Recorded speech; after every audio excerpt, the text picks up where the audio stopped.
حضرت ابوبکر صدیق رضی اللہ تعالی عنہ وہ صحابی رسول ہے، خلیفہ بلا فصل ہے کہ ان کی خلافت بلا فصل کی طرف اللہ کے پیغمبر صلی اللہ علیہ وسلم نے اشارات دیے ہیں۔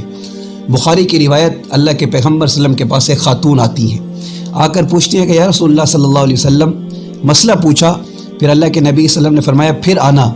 تو اس کے بعد اس عورت نے، اس خاتون نے کہا ان جئت ولم اجدک کأنہا تقول الموت، کہ اللہ کے پیغمبر صلی اللہ علیہ وسلم آپ اس دنیا میں تشریف، اگر اس دنیا سے تشریف لے جائیں اور میں آؤں اور آ کر مجھے مسئلہ پوچھنا پڑ جائے تو کس کے پاس آئیں؟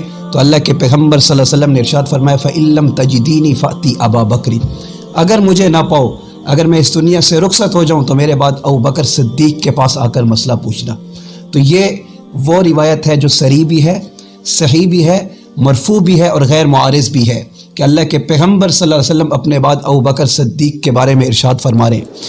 آخری وقت ہے، اس دنیا سے جانے لگے اللہ کے پیغمبر صلی اللہ علیہ وسلم، تو آپ صلی اللہ علیہ وسلم کو جب غشی پہ غشی طاری ہوتی ہے، بخاری کی روایت کہ اللہ کے پیغمبر صلی اللہ علیہ وسلم کو جب بھی افاقہ ہوتا ہے ایک ہی سوال ہے، اصل الناس، کیا لوگوں نے نماز پڑھ لی ہے؟ تو ایک ہی جواب ملتا ہے یا رسول اللہ لوگ تو آپ کا انتظار کر رہے ہیں۔ تو اللہ کے پیغمبر صلی اللہ علیہ وسلم نے فرمایا مرو ابا بکر فلیصلی بالناس، کہ ابوبکر صدیق سے کہو میرے مصلی پہ کھڑے ہو کر میرے صحابہ کو نماز پڑھا دے۔ تو یہ حضرت ابوبکر صدیق کی خلافت کی طرف اشارہ ہے کہ آخری وقت ہے اور مصلی کس کو دے رہے ہیں؟ مرض الوفات ہے، اللہ کے پیغمبر فرما رہے ہیں ابوبکر صدیق کو میرے مصلی پہ کھڑا کرو۔ بخاری کی روایت امی عائشہ صدیقہ رضی اللہ عنہا عرض کرتی ہیں کہ یا رسول اللہ ان ابا بکر رجل رقیق، کہ میرے ابا رقیق القلب ہے ابوبکر صدیق، کسی اور کا نام لے لیجئے۔ اللہ کے پیغمبر صلی اللہ علیہ وسلم نے فرمایا مروہ فلیصلی، کہ ابوبکر سے کہو وہ نماز پڑھے۔ امی عائشہ نے دوبارہ کہا یا رسول اللہ کسی اور کا نام لے لیجئے، فرمایا مروہ فیصلی، کہا کہ ابوبکر ہی نماز پڑھے گا، ابوبکر کو میرے مصلی پہ کھڑا کر دو۔ تو یہ خلافت کی طرف اشارے ہیں۔ اللہ کے پیغمبر صلی اللہ علیہ وسلم نے ایک مرتبہ ارشاد فرمایا انی لا ادری قدر بقائی فیکم، کہ مجھے نہیں پتا کب اس دنیا سے میں رخصت ہو جاؤں، اس دنیا سے میں تشریف لے جاؤں، میں اس دنیا سے رخصت ہو جاؤں، مجھے اپنی زندگی کا نہیں پتا۔ فاقتدوا بالذین من بعدی، میرے بعد اقتدا کس کی کرو گے؟ فاشار الی ابی بکر و عمر، اللہ کے پیغمبر صلی اللہ علیہ وسلم نے فرمایا میرے بعد اقتدا ابو بکر کی کرنا، اس کے بعد عمر کی کرنا۔ تو اللہ کے پیغمبر صلی اللہ علیہ وسلم اس دنیا میں بتا رہے ہیں کہ میں اس دنیا سے چلا جاؤں تو کس کی اتباع کرنی ہے؟ فرمایا ابوبکر صدیق کی کرنی ہے۔ تو شریعت کا ایک اہم مسئلہ نماز ہے، نماز کون پڑھے گا؟ فرمایا ابو بکر۔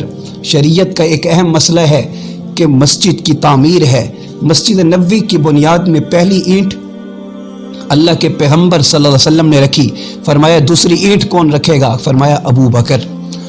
شریعت کا ایک اہم مسئلہ ہے زکوٰۃ، قبیلہ بنی طلق کے لوگوں نے پوچھا یا رسول اللہ آپ کے بعد زکوٰۃ کس کو دیں گے؟ فرمایا ابو بکر کو۔ شریعت کا ایک اہم مسئلہ ہے حج، سن 9 ہجری میں یا رسول اللہ حج کا امیر کون بن کر جائے گا؟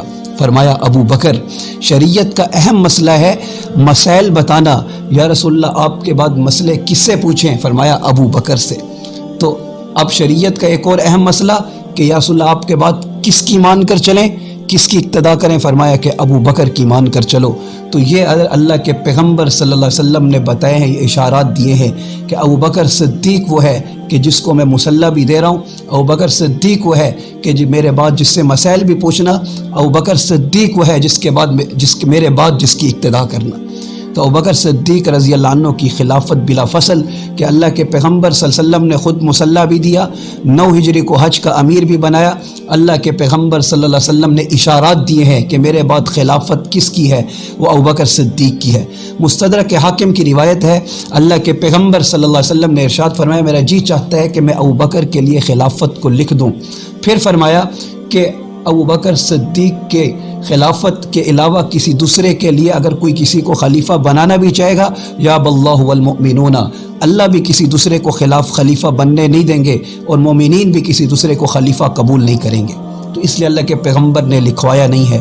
جب حضرت ابوبکر صدیق رضی اللہ عنہ کی وفات ہوئی تو حضرت ابوبکر صدیق رضی اللہ عنہ کی کا دیدار کرنے کے لیے حضرت علی المرتضیٰ رضی اللہ تعالی عنہ آئے اور چہرے سے کپڑا ہٹایا اور چہرے کا دیدار کیا اور آنکھوں سے آنسو جاری ہیں، اور فرمایا کہ قد انقطعت خلافت النبوہ، الیوم قد انقطعت خلافت النبوہ، کہ آج اللہ کے پیغمبر کی خلافت ختم ہو گئی، کیونکہ اللہ کے پیغمبر کے خلیفہ ابوبکر صدیق بنے، ابوبکر صدیق کے خلیفہ عمر فاروق بنے، اور حضرت عمر فاروق کے خلیفہ حضرت عثمان غنی بنے، اور حضرت عثمان غنی کے خلیفہ حضرت علی حیدر کرار بنے۔ تو خلافت کے اوپر اجماع امت بھی ہے کہ سارے کے سارے صحابہ کا اجماع ہے، انبیاء معصوم ہیں، صحابہ محفوظ ہیں، اور من حیث الاجماع صحابہ معصوم ہیں، کہ سارے کے سارے صحابہ کسی مجموعی طور کے اوپر معصوم ہے، جس طرح سارے کے سارے پیغمبر علی الافراد معصوم ہیں۔ تو اب صحابہ رضی اللہ عنہم اجمعین کا کسی چیز کے اوپر اجماع ہو جانا وہ نص کا درجہ رکھتا ہے۔